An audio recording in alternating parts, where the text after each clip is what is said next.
ಗಬ್ಬಾ ಟೆಸ್ಟ್ನಲ್ಲೂ ರೋಹಿತ್ ಶರ್ಮಾ ಕಳಪೆ ಪ್ರದರ್ಶನ ಮುಂದುವರೆದಿದೆ. ಕೇವಲ 10 ರನ್ ಗಳಿಸಿ ರೋಹಿತ್ ನಿರ್ಗಮಿಸಿದ್ದರಿಂದ ಟೀಂ ಇಂಡಿಯಾ ಸಂಕಷ್ಟಕ್ಕೆ ಸಿಲುಕಿತ್ತು.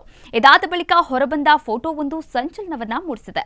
ಈ ಫೋಟೋ ರೋಹಿತ್ ಶರ್ಮಾ ಟೆಸ್ಟ್ನಿಂದ ನಿವೃತ್ತಿಯ ಬಗ್ಗೆ ಚರ್ಚೆಯನ್ನ ಕೂಡ ಪ್ರಾರಂಭ ಮಾಡಿದೆ.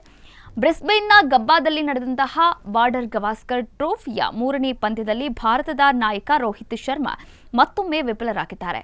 ಮಧ್ಯಮ ಕ್ರಮಾಂಕದಲ್ಲಿ ಬ್ಯಾಟಿಂಗ್ ಮಾಡ್ತಾ ಇರುವಂತಹ ರೋಹಿತ್ ಶರ್ಮಾ ತಮ್ಮ ತಂಡವನ್ನ ಕಠಿಣ ಪರಿಸ್ಥಿತಿಯಿಂದ ಪಾರು ಮಾಡುವಲ್ಲಿ ಮತ್ತೊಮ್ಮೆ ಸೋತಿದ್ದಾರೆ.